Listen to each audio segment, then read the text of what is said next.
রূপচর্চার বিষয়টাকে মূলত ইসলাম কিভাবে দেখে, যে আমাদের দ্বীনি কমিউনিটির অনেক ভাই বোনেরা মনে করেন রূপচর্চা বিষয়টা মনে হয় একটা দুনিয়াবি কাজ, এটা দিনদারিতার সাথে খুব একটা প্রাসঙ্গিক না। রূপচর্চা মানে কি বিলাসিতা? এটা কি পরকাল থেকে দূরে? ইসলাম কি এটা উৎসাহিত করে? তো মানুষকে আল্লাহ তাআলা সৃষ্টি করেছেন দুইটাই খাওয়ার জন্য, মাংস এবং শাকসবজি। পশু খাবে ঘাস, মানুষ খাবে শাকসবজি। একবার প্রশ্নটা করা হয়েছে আল্লাহ রসুলকে, তখন উত্তর দিয়েছেন তাসুর রুহু ইজা নাজারা, যে নারী এমনভাবে থাকবে যে তার দিকে যখন তার স্বামী তাকাবে, তাকানোর সাথে সাথে খুশি হয়ে যাবে। অনেক নারী আছে তাদের হাতে 6টা আঙ্গুল, বিয়ে হচ্ছে না, অথবা মুখের ভিতরে বড় কোনো আঁচিলা হয়েছে যেটা তার সৌন্দর্যকে নষ্ট করে দিচ্ছে। কতটুকু পরিচর্যা বা রূপচর্চাকে আমি বুঝবো যে এটা আমার ন্যাচারাল বিউটিকে আরও বেশি পরিপাটি এবং সুন্দর করে উপস্থাপন করছে বা সুন্দর রাখার জন্য একটা প্রসেস বা প্র্যাকটিসের মধ্য দিয়ে যাচ্ছে। আমাদের মাথায় রাখা দরকার যে আমি এমন রূপচর্চা, এমন কোনো সাজসজ্জা অবলম্বন করছি কিনা যার দ্বারা যেটা বাস্তবে আমার নাই, এবং মানুষ দেখে ধোকাগ্রস্ত হবে বা ধোকায় পড়ে যাবে। তারা যদিও এটা কটাক্ষ করেছে, কিন্তু এটা তো ইসলামের পূর্ণতার একটা দলিল, ইসলামের মতো একটি, যেখানে সামান্য বিষয়টাও ইসলাম ছেড়ে দেয়নি কথা বলতে হবে কিভাবে, সেটাকেও ইসলাম ছেড়ে দেয় নাই, তাহলে রূপচর্চার মতো গুরুত্বপূর্ণ বিষয়কে ইসলাম কিভাবে ছেড়ে দিবে? আসসালামু আলাইকুম রহমতুল্লাহ। মুহতারাম, কেমন আছেন?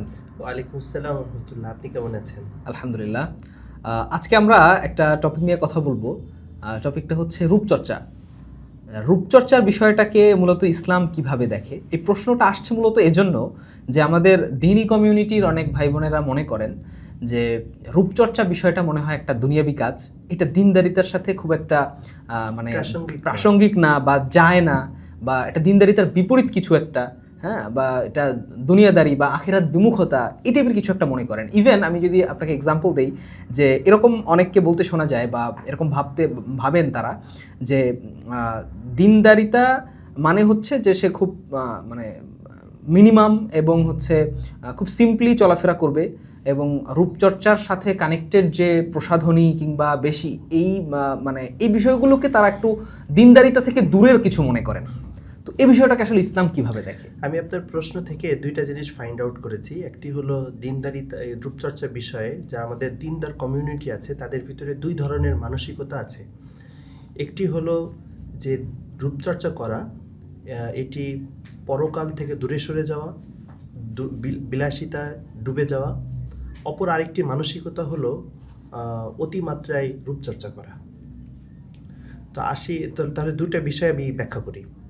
প্রথম বিষয় যেটা, রূপচর্চা মানে কি বিলাসিতা? এটা কি পরকাল থেকে দূরে? ইসলাম কি এটাকে অনুৎসাহিত করে? আসেন আমরা এটা একটু বোঝার চেষ্টা করি।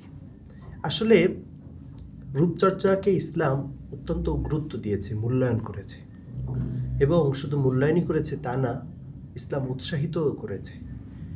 একটি হাদিস যদি আমরা একটু লক্ষ্য করি একটি হাদিসের প্রতি, তাহলে বিষয়টা আমাদের সামনে অত্যন্ত স্পষ্টভাবে ফুটে উঠবে। হাদিস শরীফের ভিতরে আসছে, আল্লাহ রাসূল বলছেন ইন্নাল্লাহ জামিলুন ইউহিব্বুল জামাল। আল্লাহ তাআলা নিজে সুন্দর, সৌন্দর্যকে পছন্দ করেন। এখান থেকে রূপচর্চা যে ইসলামে বৈধ সেটা খুব সুন্দরভাবে ফুটে ওঠে। দ্বিতীয়ত, সাহাবা ইকরাম এবং আল্লাহ রাসূল সাল্লাল্লাহু আলাইহি ওয়াসাল্লামের জিন্দেগি যদি আমরা ফলো করি বা একটু লক্ষ্য করি, তাহলে সেখানে দেখতে পাবো দুই ধরনের হাদিস আছে। এক হাদিসের ভিতরে আল্লাহ রাসূল বলছেন যে তোমরা যখন রাত্রিবেলায় তোমাদের পরিবারের কাছে যাও, স্ত্রীদের কাছে যাও, যাওয়ার আগে অবাঞ্ছিত পশম এবং শরীরের যে সকল পশম ইত্যাদি বিষয়াদি আছে থাকা উচিত নয়, সেগুলোকে পরিষ্কার করে যাও। আরেক যুদ্ধে একবার আল্লাহ রাসূল ফিরছেন, মদিনার দূরবর্তী মদিনা থেকে একটু দূরে আছেন। ওই টাইমে আল্লাহ রাসূল মদিনাতে সংবাদ পাঠিয়েছেন সাহাবা ইকরাম মদিনাতে আসবেন, নারীরা যেন তাদের স্বামীদের জন্য প্রয়োজনীয় প্রস্তুতি গ্রহণ করে। এখানে হাদিসের ভিতরে আসছে লিতাস্তাহিদ্দাল মাগিবাত, অর্থাৎ তারা যেন তাদের অবাঞ্ছিত লোম পশম এগুলাকে পরিষ্কার করে। এই দুই ধরনের হাদিস থেকে আমরা বুঝতে পারি যে রূপচর্চা এটি পুরুষের জন্য প্রয়োজন, নারীর জন্য প্রয়োজন। এখানে মহতারাম একটা বিষয়, সেটা হচ্ছে যে এই আপনি যে উদাহরণগুলোর আলোকে বললেন যে রূপচর্চা ইসলামে শুধু বৈধই না, বরং এটাকে ইসলামে তারগিব দেওয়া হয়েছে, তো উৎসাহ দেওয়া হয়েছে। তো এই বিষয়টা নিয়ে মনে হয় না মানুষের মধ্যে মিসকনসেপশন আছে, কারণ হচ্ছে এটা দিনের বোধ বা দিনের বুঝ থাকা ছাড়াই একজন মানুষ ফিতরাতিভাবে সহজাত প্রবৃত্তি বা সহজাত বৈশিষ্ট্যের দ্বারাই একটা মানুষ প্রভাবিত হয় যে এই বিষয়গুলোতে সে পরিপাটি থাকে বা এই বিষয়গুলোতে ঠিক থাকে। বাট রূপচর্চা বলতে আরেকটু অ্যাডভান্স কিছুকে মানুষ বোঝে, যে নিজের যা একদম ন্যাচারাল এটার তুলনায়ও নিজেকে আরও বেশি গোছগাছ বা সাজগোজ, এই বিষয়টাকে মূলত হচ্ছে ওই যে আমি যেটা বললাম যে দিনদার কমিউনিটি বা দিনী ভাই বোনেরা মনে করেন যে এটা দিনের বাইরের কিছু। আপনি যেটা বলেছেন সেখানে দুই ধরনের সমস্যা আছে। একটা হলো স্বাভাবিকতা, আরেকটা হলো অস্বাভাবিকতা। স্বাভাবিকতা যেটা, সেটা হলো যে এমনভাবে সাজসজ্জা করা যেটা আল্লাহ প্রদত্ত তার সৌন্দর্যকে আরও সুন্দরভাবে উপস্থাপন করা হবে, ফুটিয়ে তুলবে। এটাকে ইসলাম নিঃসন্দেহে উৎসাহিত করেছে এবং এটা এই ক্ষেত্রে আব্দুল্লাহ ইবনে আব্বাস রাদিয়াল্লাহু তাআলা আনহুর উনি বলছেন যে আমি চাই আমার স্ত্রীর জন্য সেভাবে সাজতে যেভাবে আমার স্ত্রীও আমার জন্য সাজে। তাহলে এই সাজার অর্থ কী? এখান থেকে আমাদের সাহাবীদের এই জীবন আদর্শ থেকে আমাদের বোধহয় আমাদের জীবনেও এবং নেওয়ার ওই কিছু হাদিসটাও আছে। মনে হয় এখানে খুব প্রাসঙ্গিক, জি। যেখানে বলা হয়েছে যে ভালো বা উত্তম নারীর বৈশিষ্ট্য বলতে গিয়ে রাসূল সাল্লাল্লাহু আলাইহি সাল্লাম হ্যাঁ, বলেছেন। হ্যাঁ, খুব চমৎকার। আল্লাহ রাসূল সাল্লাল্লাহু আলাইহি ওয়াসাল্লামকে জিজ্ঞাসা করা হয়েছে, আইয়ুন নিসাই খায়রুন, তো সবথেকে ভালো নারী কে? এই প্রশ্নটা আল্লাহ রসুলের জিন্দেগিতে একাধিকবার জিজ্ঞাসা করা হয়েছে। আল্লাহ রসুল যিনি প্রশ্ন করেছেন, প্রেক্ষাপট, তার প্রশ্নকারীর অবস্থা, এগুলোর উপর ভিত্তি করে ভিন্ন ভিন্ন উত্তর দিয়েছেন। ভিন্ন ভিন্ন উত্তর দিয়েছে। তার যে ক্ষেত্রে কমতি আছে বা ওই টাইমে যে উত্তরটা সব থেকে বেশি গ্রহণযোগ্য ছিল তার জন্য সে উত্তরটা দিয়েছেন। তো একবার প্রশ্নটা করা হয়েছে আল্লাহ রসুলকে, তখন উত্তর দিয়েছেন তাসুর রুহু ইদা নাজারা, যে নারী এমনভাবে থাকবে যে তার দিকে যখন তার স্বামী তাকাবে, তাকানোর সাথে সাথে খুশি হয়ে যাবে। তো এই খুশিটা আপনার তখনই হয় যখন আল্লাহ প্রদত্ত সৌন্দর্যটাকে সে সুন্দরভাবে উপস্থাপন করে, পরিচর্যা করে ফুটিয়ে তোলে। আর এই সাজসজ্জার ক্ষেত্রে আরও একটা বিষয় আছে, সেটা হলো অতি মাত্রায় নিজেকে প্রেজেন্ট করা, তুলে ধরা, যা নাই তাও উপস্থাপন করা। যেমন একজনের ভুরু হলো ছোট, তো সে কৃত্রিম ভুরু ব্যবহার করছে। একজনের কি বলে, আপনি স্বাভাবিক যে গায়ের ন্যাচারাল যে কালার আছে সেটাতে অনেক বেশি পরিবর্তন করে সে ফর্সা জি, দেখালো জি। বা এরকম কিছু। হ্যাঁ, হ্যাঁ, এগুলার বিভিন্ন উপায় উপকরণ এবং মাধ্যম আপনিও জানেন, সমাজে আছে, আমিও জানি, সেগুলার নাই বলি। তো এগুলার থেকে আমাদের দূরে থাকতে হবে, কারণ এর মাধ্যমে প্রকারান্তরে মানুষকে ধোঁকা দেওয়া হয়। তো এই ধোঁকা, এটা ইসলাম কখনোই পছন্দ করে না। সাজসজ্জা অবশ্যই হতে হবে শালীনতার মাঝে, ইসলামী মূলনীতির আলোকে, বৈধতার সীমারেখা। এই পয়েন্টটা থেকেই আরও কিছু মানে দিনী বোনদের মাঝে অনেক সময় অনেক মিসকনসেপশন দেখা যায়, যে এই যে ন্যাচারাল বিষয়টাকে ধরে রেখে পরিচর্যা করে আরও বেশি সুন্দর করা, আর আরেকটা হচ্ছে যেটা একেবারেই নেই সেইটাকে হচ্ছে শো অফ করা বা সেটাকে বানানোর চেষ্টা করা। যেটা অনেক সময় অনেক দেখা যায় যে যাদের গায়ের রং কালো তারা হয়তো অনেক মেকআপ করে একদম ফর্সা হয়ে যাওয়ার চেষ্টা করছেন, বা ব্রুর ব্যাপারে যেটা বললেন। তো এইটার ক্ষেত্রে একটা প্রশ্ন এরকম আসে যে এটার সীমা কতটুকু, যে কতটুকু পরিচর্যা বা রূপচর্চাকে আমি বুঝবো যে এটা আমার ন্যাচারাল বিউটিকে আরও বেশি পরিপাটি এবং সুন্দর করে উপস্থাপন করছে বা সুন্দর রাখার জন্য একটা প্রসেস বা প্র্যাকটিসের মধ্য দিয়ে যাচ্ছে। খুব সুন্দর একটা প্রশ্ন করেছেন। এক্ষেত্রে আমরা রূপচর্চার মূলনীতিগুলোকে ফলো করতে পারি, তাহলে সহজেই আমরা রূপচর্চার ক্ষেত্রে যে প্রান্তিকতা আছে, বাড়াবাড়ি আছে, সীমা লঙ্ঘন আছে, সেটা থেকে আমরা দূরে থাকতে পারবো। আপনি প্রশ্ন করেছেন যে মানে স্বাভাবিকতার বাইরে কখন সেটা অস্বাভাবিক হবে। এক্ষেত্রে স্বভাবতই আমাদের মাথায় রাখা দরকার যে আমি এমন রূপচর্চা, এমন কোনো সাজসজ্জা অবলম্বন করছি কিনা যার দ্বারা যেটা বাস্তবে আমার নাই এবং মানুষ দেখে ধোঁকাগ্রস্ত হবে বা ধোঁকায় পড়ে যাবে। তো এ জাতীয় রূপচর্চা, এটার বহু ধরনের নানাবিধ ধরন হতে পারে। তো আমরা যদি এই মূলনীতিটাকে ফলো করি যে আমার এই রূপচর্চার দ্বারা কেউ ধোঁকাগ্রস্ত হচ্ছে কিনা, বাস্তব সৌন্দর্য আড়াল করে কৃত্রিম সৌন্দর্য উপস্থাপন করে কাউকে ধোঁকা দেওয়া হচ্ছে কিনা, এই বিষয়টাকে যদি আমরা সামনে রাখি, তাহলে আমি আশা করছি তিনি অস্বাভাবিক যে রূপচর্চা ইসলামে নাজায়েজ, সেটা থেকে বেঁচে থাকতে পারবো।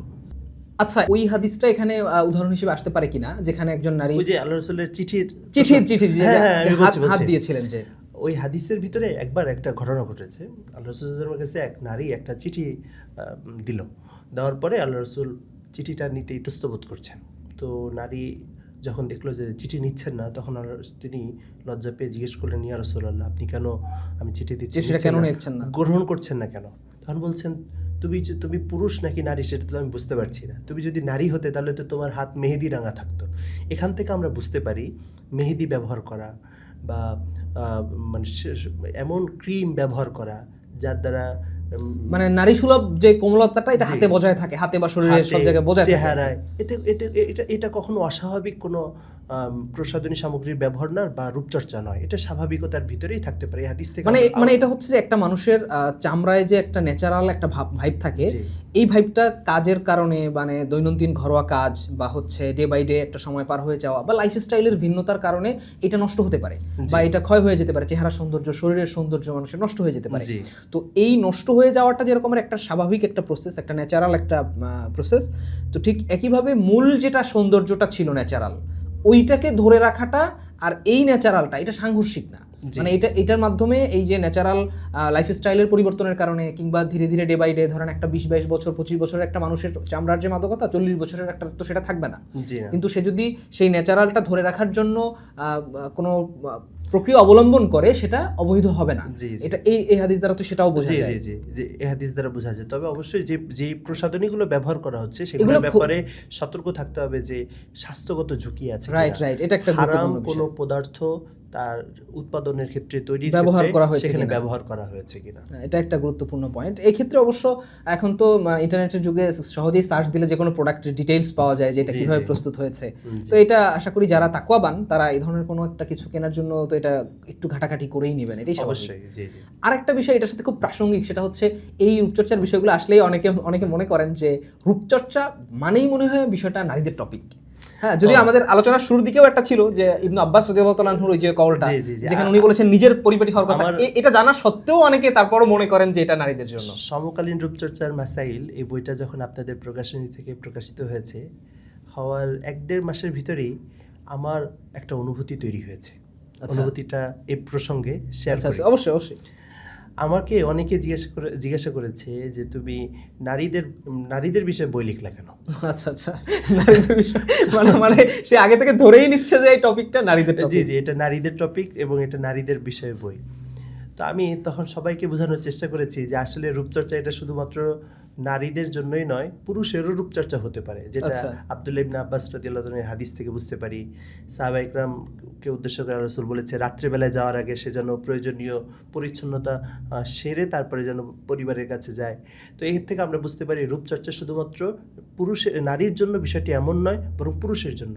বাকি প্রত্যেকের ডাইমেনশন হয়তো আলাদা, ধরনটা হয়তো আলাদা, বাকি সবার জন্যই আছে। রূপচর্চা সবার জন্যই আছে। আল্লাহ রাসূল সাল্লাল্লাহু আলাইহি ওয়াসাল্লাম রূপচর্চা সবার জন্য না থাকে তাহলে দাড়িতে মেহেদি দেওয়া, তারপরে পুরুষ যারা আছে জুমার নামাজে মসজিদে জুমার দিন যাওয়ার পূর্বে গোসল করার কথা বলা। এরপর আল্লাহ রাসূল বলেছেন মানুষের স্বভাবজাত 10টা বৈশিষ্ট্য আছে। এর ভিতরে কি বৈশিষ্ট্য আছে? আল্লাহ রাসূল কোনো হাদিসের ভিতরে বলেছেন নখ কাটা, কোনো হাদিসের ভিতরে বলেছেন গোঁফ কাটা, কোনো হাদিসের ভিতরে বলেছেন নাভির নিচের পশম পরিষ্কার করা। এই যে বিষয়গুলোকে যে স্বভাবজাত বিষয় হিসাবে আল্লাহ রাসূল তুলে ধরেছেন, এই স্বভাবজাত বিষয়গুলো কি পুরুষের মাঝে নাই? অবশ্যই। তো পুরুষের মাঝেও আছে। তাহলে রূপচর্চা কি শুধু নারীর একা করণীয়? আচ্ছা, ওই যেই ভাই আপনাকে প্রশ্ন করেছিলেন, ওনার করে নেই, অনেকেই করেছেন। যারা এই ধরনের প্রশ্ন করেছিলেন ওনাদের মতন করে আমি আপনাকে একটা প্রশ্ন করতে চাই। মানে ওনাদের মতন না, যেহেতু আমি বিষয়টা বুঝতে পেরেছি বা বুঝি, সেহেতু ওনাদের মতন না, কিন্তু কাইন্ড অফ ওরকম যে ইসলামে তো আরো অন্যান্য অনেক বিষয় আছে যেগুলো মানুষের অজ্ঞতা আছে, আমাদের সমাজে জানার ঘাটতি আছে। এই টেকনোলজির যুগে, সোশ্যাল মিডিয়ার যুগে জ্ঞান বা হচ্ছে যদি বলি ফরজ ইলম, যেটা একদম বেসিক নলেজগুলো মানুষের অনেক সহজলভ্য হওয়া সত্ত্বেও মানুষের অনেক বিষয়ে জানার ঘাটতি আছে, কমতি আছে। তো আপনি অনেক বিষয় ছেড়ে, আমি বলছি না যে রূপচর্চার বিষয়টা বা এই মাসালাগুলো কম গুরুত্বপূর্ণ, বাট এরপরও অনেকের প্রশ্ন এটা মনে আসতে পারে, তো তাদের পক্ষ থেকেই ধরতে পারেন আমি আপনাকে প্রশ্নটা করছি যে এই অন্যান্য বিষয় বাদ দিয়ে কেন আপনি রূপচর্চার বিষয়ে গবেষণা বা করতে গেলেন কিংবা লেখালেখি করতে গেলেন এই বিষয়ের উপরে? আচ্ছা, আমাদের সমাজে ইসলামকে আমরা শুধুমাত্র ইবাদতের মাঝে সীমাবদ্ধ করে ফেলছি। যেমন যদি আরেকটু বেশি সচেতন মুসলিম হয়, আরেকটু গুড মুসলিম হয়, তাহলে সে কী করে? অর্থনীতির ক্ষেত্রে একটু ইসলামকে প্রয়োগ করার চেষ্টা করে বা মেনে চলার চেষ্টা করে। শুধু এই পর্যন্ত আমাদের ইসলাম চর্চাটাকে আমরা সীমাবদ্ধ করি, কিন্তু আমরা ভুলে যাই কোরআন কারীমের ভিতর আল্লাহ তাআলা বলেছেন যে ইসলাম এটা একটা পূর্ণাঙ্গ জীবন ব্যবস্থা। আল ইয়াউমা আকমালতু লাকুম দীনাকুম ওয়া আতমামতু আলাইকুম নি'মাতি ওয়া রাদিতু লাকুমুল ইসলামা দীনা। এই আয়াত থেকে আমরা বুঝতে পারি ইসলাম একটা সামগ্রিক ধর্ম, পূর্ণাঙ্গ জীবন ব্যবস্থা ইসলামের মাঝে আছে। তো মানুষের দৈনন্দিন জীবনে রূপচর্চা এটিও তো একটা দৈনন্দিন জীবনের একটা অংশ, ক্ষুদ্র অংশ। ইসলামের মতো একটা মহান দিন, একটা ধর্ম, এই বিষয়কে কিভাবে এড়িয়ে যাবে?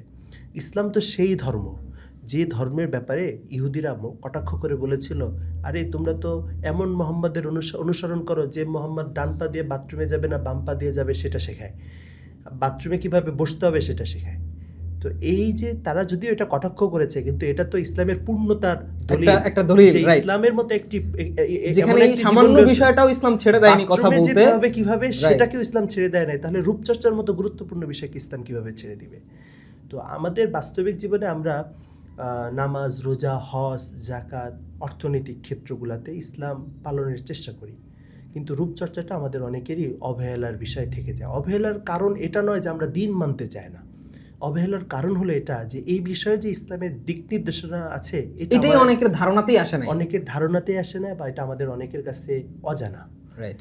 তো সেই জায়গা থেকেই আমার এই বই নিয়ে কাজ করা। যেমন আমি আপনাকে উদাহরণস্বরূপ বলি, আমাদের যদি ঢাকা শহরে যদি একটু খোঁজ নেওয়া হয় তাহলে দেখা যাবে কোন বাড়ি আছে এমন, বা কোন অ্যাপার্টমেন্ট আছে যে অ্যাপার্টমেন্টে ওয়াটারপ্রুফ মেকআপ ব্যবহার করা হয় না, কোন এলাকা আছে যে এলাকায় ওয়াক্স করা হয় না।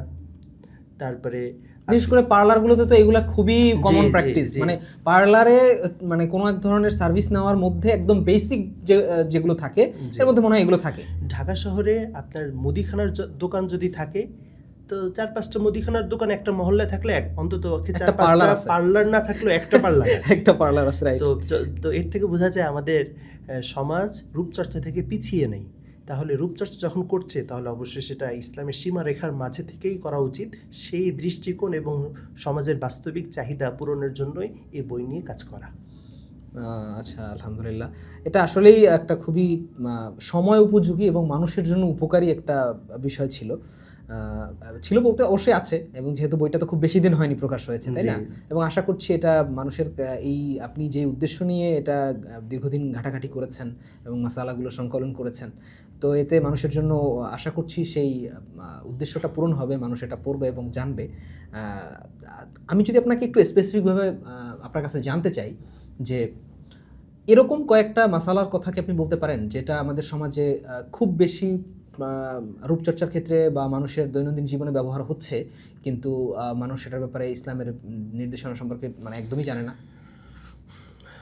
মেকআপের ক্ষেত্রে, মেকআপ বা প্রসাধনের ক্ষেত্রে ওয়াটারপ্রুফ প্রসাধনী ব্যবহার করার বিষয় আছে, লেজার ট্রিটমেন্ট, তারপরে দাঁতের কিছু বিষয় আছে আমাদের। আচ্ছা, দাঁতের বিষয়টাতে একটু কথা বলি। এটা খুব ইন্টারেস্টিং একটা টপিক। রিসেন্টলি দেখা যাচ্ছে যে এটা নিয়ে খুব মানে সোশ্যাল মিডিয়াতে খুব হাসাহাসি, ট্রল কিংবা হচ্ছে আলোচনা সমালোচনা হচ্ছে, যে অনেকে যে ভ্যাম্পায়ার ট্রিথ বানাচ্ছে, এই যে দুই পাশের যে দাঁত দুইটা, যেটা হচ্ছে মাংসাশী প্রাণীর জন্য আল্লাহ তাআলা দিয়েছেন। কারণ হচ্ছে আমরা জানি যে মাংসাশী প্রাণীর দাঁত একরকমের হয় আর তৃণভোজী প্রাণীর দাঁত একরকম হয়, কিন্তু মানুষকে আল্লাহ তাআলা সৃষ্টি করেছেন দুইটাই খাওয়ার জন্য, মাংস এবং শাকসবজি। পশু খাবে ঘাস, মানুষ খাবে শাকসবজি, যার ধরুন আল্লাহ তাআলা মানুষকে দুই রকমের দাঁতই দিয়েছেন।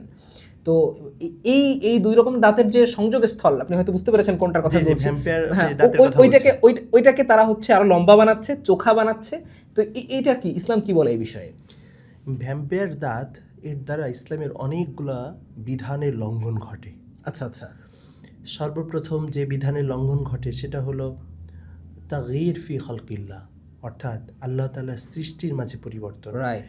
এই বডির মালিক আমি না, আমি বডির ব্যবহারের অনুমতি আছে, কিন্তু বডির মাঝে সৃষ্টিগত কোনো পরিবর্তন করার অনুমতি আমার, মানে মৌলিকত্বে কোনো পরিবর্তন আনা যাবে না, বাকি যা আছে ওটাকে সুন্দর পরিপাটি করা যাবে। ওটাকে পরিবর্তন, বা ওইটা যদি কোনো ত্রুটিপূর্ণ হয়, যেমন এই দাঁতের সাথেই, যেমন আমি একটা উদাহরণ দিলে খুবই মানে বিষয়টা ক্লিয়ার হয়ে যাবে। আপনি একটি বাসা ভাড়া নিয়েছেন, একটি অ্যাপার্টমেন্ট ভাড়া নিয়েছেন।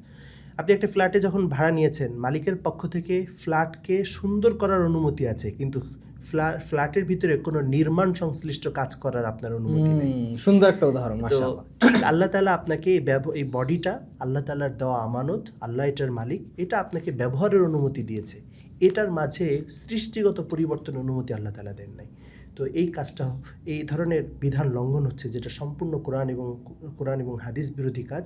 আল্লাহ তাআলা এটা থেকে আমাদের সবাইকে হেফাজত করেন। আমরা ট্রেন্ডের পিছনে না ছুটি, বরং মানে এটা আবারও খুব স্পষ্ট, আপনি যে বলেছেন যথেষ্ট স্পষ্ট, বাকি আরও স্পষ্ট ভাষায় এক বাক্যে যদি আমরা জানতে চাই যে এই ভ্যাম্পায়ার টিথ এটা করার কোনো সুযোগ বা অনুমতি ইসলামে নাই। জি না, স্পষ্টভাবে এটা হারামের কাতারে পড়ে যাবে, নাজায়েজের কাতারে পড়ে যাবে। তবে যদি কেউ, যেটা অনেকে করে থাকে যে দাঁতের ফাঁকা বন্ধ করার জন্য যে ওই ভ্যাম্পায়ারটা যে ট্রিটমেন্টের মাধ্যমে করে, খুব চমৎকার একটা কথা বলেছেন। অনেক নারী আছে তাদের হাতে 6টা আঙ্গুল, বিয়ে হচ্ছে না, অথবা মুখের ভিতরে বড় কোনো আঁচিলা হয়েছে যেটা তার সৌন্দর্যকে নষ্ট করে দিচ্ছে, ফলে বিবাহ পাত্রপক্ষ দেখলে অনীহা প্রকাশ করছে। এ ধরনের শারীরিক ত্রুটি দূর করার অনুমতি আছে। অবশ্যই সেক্ষেত্রে আমি আমার দর্শকদেরকে বলবো, কোনো বিজ্ঞ মুফতি সাহেবের পরামর্শক্রমে এটা, মানে তারা স্পেসিফিক প্রবলেমটা নিয়ে, এটা একটা ভালো পয়েন্ট। কারণ আমাদের এই আমাদের কনভারসেশনটা অনেকটাই ঘরোয়া কনভারসেশনের মতো। তো এইটা শুনেই যাতে কেউ নিজে নিজে সিদ্ধান্ত না নেয়, হ্যাঁ, এটা হচ্ছে তার জন্য একটা বেসিক একটা ইনস্ট্রাকশন। সে এটার আলোকে তার স্পেসিফিক প্রবলেমটা নিয়ে নিজস্ব কোনো আলেম বা মুফতির কাছে গিয়ে এটা জেনে নিবে যে আমি এইটা পরিবর্তন করতে চাচ্ছি, বা যেমন 6টা আঙ্গুল আছে, এখন একটা আঙ্গুল কেটে ফেলা, একটা আঙ্গুল যদি ডাক্তারের পরামর্শ অনুযায়ী স্বাস্থ্যগত ঝুঁকি না থাকে, তাহলে তার জন্য শরীরে এই শারীরিক ত্রুটি দূর করা, এটার বৈধতা আছে। আচ্ছা আচ্ছা, তো সেই হিসেবে দাঁতের ফাঁকা বন্ধ করার জন্য ওই সেম ট্রিটমেন্টটা যদি কেউ নেয় সেটা বৈধতা আছে। এবং ওইটার থেকে আরো ওইটা তো অস্থায়ী, ওইটা একদম স্থায়ী যেটা আছে যে ব্রেসের মাধ্যমে এটা দীর্ঘদিন তাতে লাগিয়ে রাখতে হয়, তো এটারও অনুমতি আছে। আচ্ছা আচ্ছা, ত্রুটি দূর করার অনুমতি আছে। তবে অনেকে আবার দাঁত ফাঁকা করে ফ্যাশনের জন্য, এটার অনুমতি ইসলামে নেই। রাইট, সেটা তো সুস্পষ্ট হাদিসের মাধ্যমেই, যদি আমি ভুল না করি, নিষিদ্ধ একদম। আচ্ছা আচ্ছা আচ্ছা, আপনার বইটার আরও অনেক বিষয় আছে যেটা হয়তো আমাদের সমাজে মানুষের অজানা, কিংবা হচ্ছে মানুষ চর্চা করছে কিন্তু মানুষ জানে না। যেমন শরীরের অবাঞ্ছিত লোম পরিষ্কার করার তো অনেক রকম পদ্ধতি আছে। নর্মালি মানুষ যুগ যুগ ধরে যেটা করে আসছে সেটা হচ্ছে মুন্ডানো বা শেভ করা, কিংবা হচ্ছে প্লাক করা, তুলে ফেলা। এই তুলে ফেলতে গিয়ে কিংবা একদম রিমুভ করতে গিয়ে আধুনিক যুগে আরও যে বিভিন্ন ধরনের প্রক্রিয়াগুলো আছে, এগুলোর ব্যাপারে শরিয়া কোনটার ব্যাপারে কীরকম কী মত দেয়? আমি এক্ষেত্রে যখন এই রূপচর্চা বই নিয়ে কাজ করছিলাম, তো দেখলাম যে অনেকগুলো পদ্ধতিরই প্রচলন আমাদের সমাজে আছে। একটা হলো প্রাচীন পদ্ধতি, মানে এটা হলো শেভ করা, আরেকটা হলো উপড়ে ফেলা, আরেকটা হলো যে বর্তমানে কিছু ক্রিম পাওয়া যায়, যে ক্রিমের মাধ্যমে এটাকে রিমুভ করা যায়। বর্তমানে আরও একটা পদ্ধতি আছে, সেটা হলো লেজার ট্রিটমেন্ট। এই লেজার ট্রিটমেন্টের মাধ্যমেও করে থাকে অনেকে। তবে পূর্বে পদ্ধতিগুলোর বৈধতা থাকলেও লেজার ট্রিটমেন্টের ক্ষেত্রে একটা সমস্যা আছে, সেটি হলো যে প্রাইভেট পার্ট, অর্থাৎ নাভি থেকে নিয়ে হাঁটু পর্যন্ত এই অংশটা দ্বিতীয় কারোর সামনে প্রকাশিত হওয়া, এবং এই অংশের যে পশমগুলো আছে এগুলো অপর কারোর সামনে প্রকাশিত হওয়া, এটা অনেক বড় গুনাহের কাজ। তো এটা হলো সতরের অন্তর্ভুক্ত। মানে এটা হচ্ছে এই ট্রিটমেন্টটা ইটসেলফ হারাম না, কিন্তু এটা যেই পদ্ধতিতে মানুষ করছে বা করতে হয়, ওই স্থানে যখন আপনি লেজার ট্রিটমেন্ট করাটা হারাম না। লেজার ট্রিটমেন্ট যদি স্বাস্থ্যগত ঝুঁকি না থাকে, এটার বিভিন্ন মাত্রা আছে, কোন মাত্রায় দিলে শরীরে ক্ষতি হবে না, এটা স্বাস্থ্যগত ঝুঁকি নাই, তাহলে আপনি এটা করতে পারবেন। তবে প্রাইভেট পার্টে যদি হয়, যেমন নাভি থেকে নিয়ে হাঁটু পর্যন্ত এই অংশে যদি হয়, তাহলে সেক্ষেত্রে এছাড়া শরীরের যেই জায়গাটা কাউকে দেখানো কোনো সমস্যা নেই, যেমন পায়ের নিচে, পায়ের নলায় হতে পারে, হাতের ফোরআর্মসের জায়গাটাতে হতে পারে, এগুলোতে কোনো সমস্যা নেই। আর আরেকটা বিষয়, এই লোম পরিষ্কার করার সাথেই কানেক্টেড, সেটা হচ্ছে অনেক ছেলেরাও আজকাল হচ্ছে শরীরের পশম তুলে ফেলে, বিশেষ করে যারা দেখা যাচ্ছে যে কি বলে বডি বিল্ডিং করে, তারা হয়তো শরীরটাকে ভালো সুন্দর করে দেখানোর জন্য তারা হয়তো বুকের বা শরীরের লোম তুলে ফেলে। এটার বিষয়ে ইসলাম, এটা সরাসরি নাজায়েজ নয়, তবে অনুচিত, এটা থেকে বিরত থাকা কাম্য। আচ্ছা আচ্ছা, এটা হচ্ছে ওই লোম তুলে ফেলার মাসালা। বাকি তারা যেই উদ্দেশ্যে তুলে ফেলছে, যে শরীর প্রদর্শন, হ্যাঁ, ওইখানে তো তাদের সতর উন্মুক্ত হয়ে যাচ্ছে। এটা তো আবার অন্যদিক থেকে এটা মানে নাজায়েজের কাতারে পড়ে যাবে। পুরো শরীর তো ঢেকে রাখার কথা, মানে পুরো শরীর না, দেখা যাচ্ছে যারা বডি বিল্ডিং করে, আপনি দেখেছেন কিনা, ওরা হচ্ছে ওই মানে আন্ডারওয়্যারের থেকেও ছোট টাইপের একটা আন্ডারওয়্যার পরে থাকে শুধু, সেটা তো এবং পুরো শরীর তাদের উন্মুক্ত থাকে। না, সেটা তো বাকি যদি কেউ বডি বিল্ডিং বা শরীরটা আরো সুন্দর দেখানোর জন্য যদি কেউ তুলে ফেলে, যে বুকের পশম উঠায়, চেঁচে ফেলে, এটা এটা যে আছে, এটা হারাম না, তবে অনুচিত, এটা থেকে বিরত থাকা কাম্য। রাইট। কাছে এসে আসলাম, আমরা অনেক কিছুই জানতে পারলাম। আসলে একটা বইয়ের যে পুরো বিষয়বস্তু সেটা তো আসলে এক বই ঠুকে কখনোই জেনে ফেলা সম্ভব না। জি না। তো আপনি আপনার দর্শকদের উদ্দেশ্যে আপনার বইটা সম্পর্কে যদি সংক্ষেপে কিছু বলেন, যে আপনি এই বইটা কি উদ্দেশ্যে রচনা করেছেন, সেটা তো আশা করছি আমাদের এই দীর্ঘ আলোচনায় অনেকটাই উঠে এসেছে। বাকি আপনি সংক্ষিপ্ত করে যদি কিছু বলেন যেটার মাধ্যমে একজন মানুষ বুঝতে পারবে যে এই বইটা কেন এবং তার জন্য কি, একদম সংক্ষিপ্ত এক দুই মিনিটের মধ্যে বলেন। সমকালীন রূপচর্চার মাসাইল এটি এমন একটি বই যেখানে সমকালীন এবং প্রাচীন রূপচর্চার পদ্ধতি, ব্যবস্থা এবং যে সকল প্রসাধনীর ব্যবহার আমাদের সমাজে প্রচলিত আছে, আমি বলবো তার 95% বিষয় আমাদের এই বইয়ে চলে আসছে। তো এই জন্য নারী পুরুষ সকলের জন্যই রূপচর্চার মাসলা মাসাইল আমাদের প্রয়োজন। এই জন্য সবাইকে উদ্দেশ্য করেই বলবো, আমরা আমাদের বাস্তবিক জীবনে, দৈনন্দিন জীবনে রূপচর্চা সম্পর্কিত যে মাসলা মাসাইল জানার প্রয়োজন পড়ে, সেজন্য আমরা এই বইটা সংগ্রহে রাখতে পারি। ইনশাল্লাহ আমরা আমাদের দৈনন্দিন জীবনের ছোট ছোট মাসালাগুলোর সমাধান বই থেকে নিয়ে নিতে পারবো ইনশাআল্লাহ। জাযাকাল্লাহু খায়রান মুহতারাম, অনেক অনেক শুকরিয়া আপনাকে আমাদেরকে আপনার মূল্যবান সময় থেকে এই সময়টা দেওয়ার জন্য। আশা করছি আমাদের পাঠক এবং দর্শকরাও এই আমাদের আলোচনার মাধ্যমে উপকৃত হবেন ইনশাআল্লাহ। ইনশাআল্লাহ।